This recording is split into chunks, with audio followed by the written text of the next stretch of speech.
Hello everyone, welcome back on Dangi academy. मैं रीना दांगी स्वागत करती हूँ आप सभी का दांगी एकेडमी यूट्यूब चैनल पर।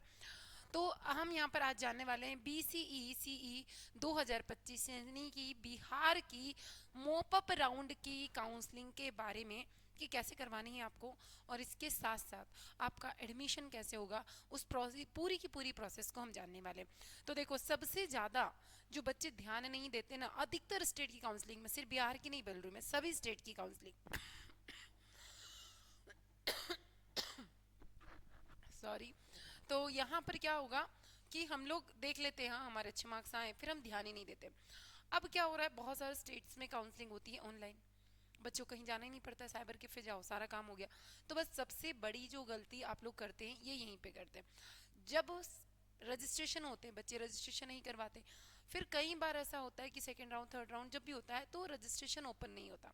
फिर अच्छे नंबर होने के बावजूद, अच्छी रैंक होने के बावजूद काउंसलिंग में पार्टिसिपेट नहीं कर सकते।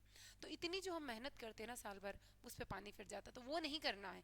तो कौन कौन सी सावधानियां हमें रखना है वो भी हम यहाँ पर जानने वाले हैं। तो देखो, इसका ऑफिशियल नोटिफिकेशन आया है, उसके बिहाफ पर हम लोग बात करने वाले हैं। तो मैं आपको खोल के बताती हूँ, मैंने डाउनलोड कर रखा है लेकिन मैं आपको बता देती हूँ।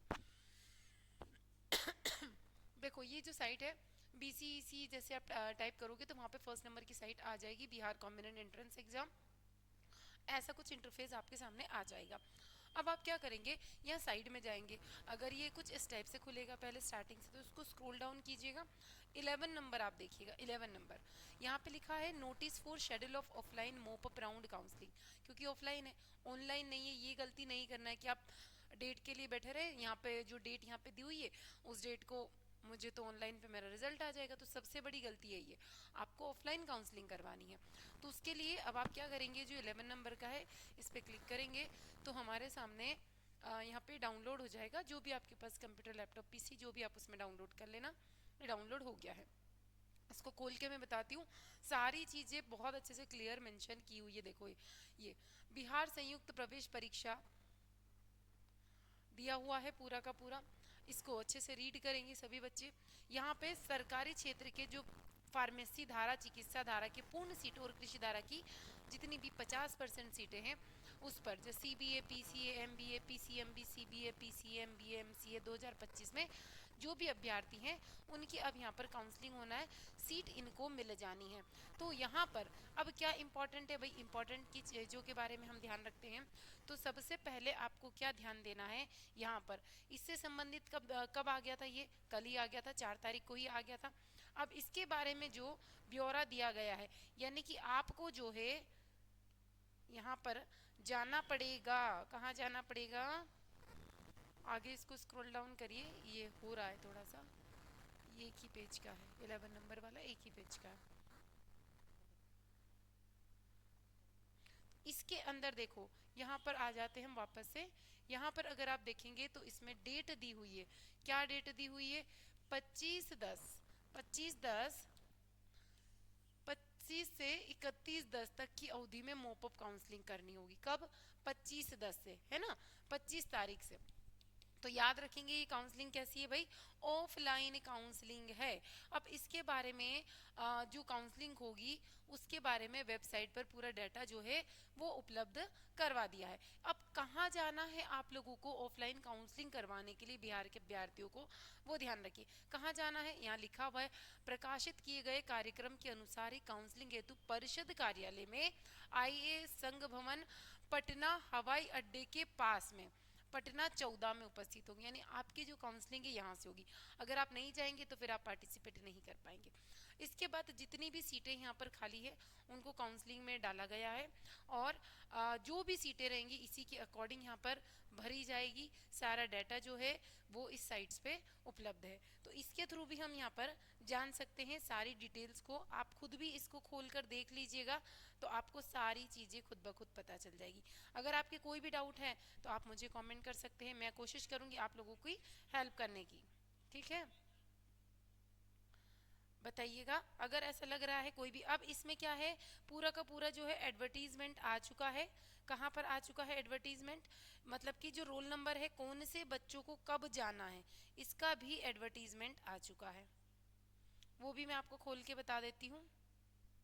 मैंने डाउनलोड करके रखा है ऑलरेडी।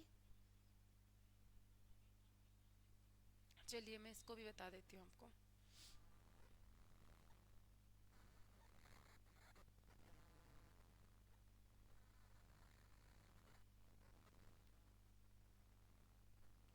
लोड नहीं हो रहा है, काफ़ी बड़ा।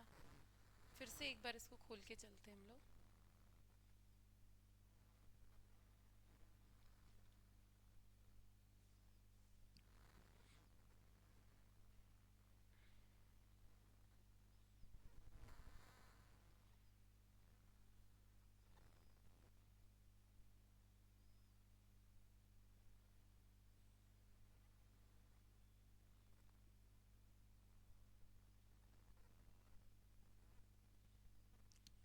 देखिए, जो 12 नंबर का है उसके अंदर जो है आपकी सारी सीटों के बारे में यहाँ बताया, 11 में भी बताया है, 12 में भी बताया है।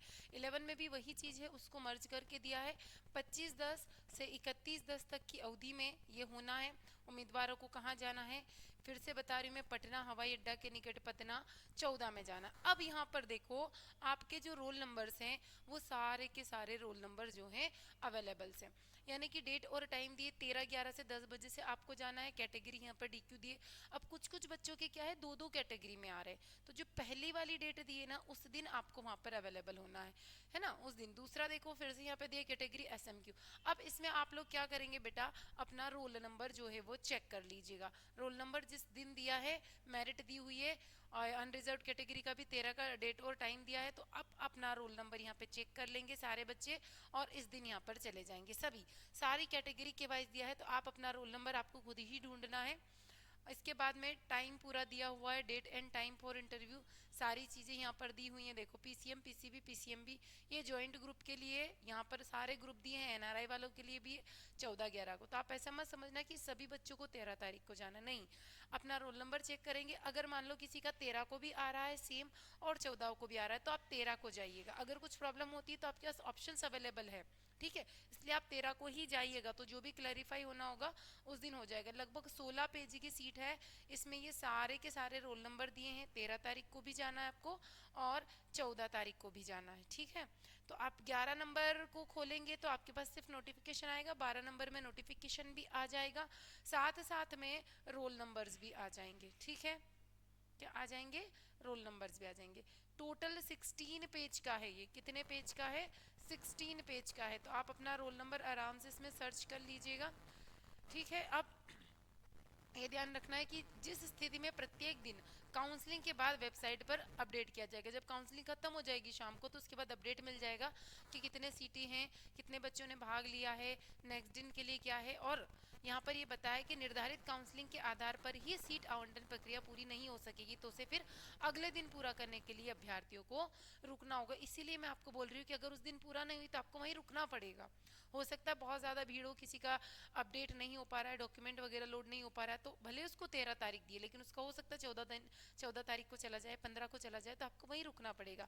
तो इसकी व्यवस्था आपको करके ही जाने की, यदि आपको रुकना पड़ा तो अपना उस हिसाब से जो सामान है ज़रूरत का वो लेकर जाना पड़ेगा, ठीक है। सारे के सारे डॉक्यूमेंट याद रखना, आप क्या क्या लेकर जाना है। इंटरमीडिएट का या उसके रिलेटेड आपको अपना सर्टिफिकेट लेके जाना है, अपना रिजल्ट लेके जाना है, प्रवेश पत्र लेके जाना है, अंक पत्र जो अभी एग्जाम दी थी उसका, और उसके बाद जो इसके लिए मिनिमम क्वालिफिकेशन है उसका प्रमाण पत्र, मैट्रिक का मतलब 10th और 12th की मार्कशीट लेके जानी है। उसके बाद आपका जन्म प्रमाण पत्र, आपने इस प्रवेश परीक्षा में जब प्रवेश पत्र आया था, एग्जाम देने गए थे, तो वो प्रवेश पत्र आपको लेके जाना है। आपका फोटोग्राफ कम से कम 6, तो भाई ज़्यादा ही लेके चले जाना, 6 से ज़्यादा, फिर इमीडिएटली कहाँ खिंचवाओगे। जो कैटेगरी में आते हैं उनको कास्ट सर्टिफिकेट, OBC का आय प्रमाण पत्र, आवासीय मतलब मूल निवासी जिसको बोलते हैं डोमिशियल, चरित्र प्रमाण पत्र, ये सारे डॉक्यूमेंट जो है वो लेकर जाने हैं। और इनकी कोशिश करना आप लोग कि 3-3 सेट बनवा लो फोटोकॉपी के। इसके अलावा आधार कार्ड भी लगेगा, है ना, और कुछ सर्टिफिकेट है जो रिक्वायरमेंट है, जैसे कोई सिंगल चाइल्ड वगैरह है तो वो भी आपको लगने वाले हैं। और जो एप्लीकेशन फॉर्म आपने अप्लाई किया था उसकी हार्ड कॉपी भी लगेगी। जो रैंक आपका मोपट राउंड में जब आपने काउंसलिंग में पार्टिसिपेट किया था, कौन सी रैंक आपको मिली थी, वो वाला भी सर्टिफिकेट यहाँ लगेगा। वेरिफिकेशन स्लिप भी लगेगी आप लोगों की। जब आप एग्ज़ाम देने गए थे तो आपका बायोमेट्रिक हुआ था, तो उसकी 2 फोटोकॉपी भी करवा लीजिएगा, ठीक है। तो ये डॉक्यूमेंट सारे रख लीजिएगा, उसके बाद ही आप लोग जाइएगा। टाइम है हमारे पास, तो सबसे पहले डॉक्यूमेंट सारे अच्छे से बनाना है, फिर आप लोगों को जाना है, ठीक है। फिर भी कोई दिक्कत है तो आप हमसे कांटेक्ट कर सकते हैं, कमेंट्स में कमेंट कर सकते हैं। इसके अलावा जो बच्चे 2026 में नर्सिंग के लिए प्रिपरेशन करना चाहते हैं 2026 की, तो दांगी एकेडमी पर इसकी प्रिपरेशन करवाई जा रही है बहुत ही नॉमिनेट सी प्राइस में। क्या प्राइस है? 799 है, ठीक है।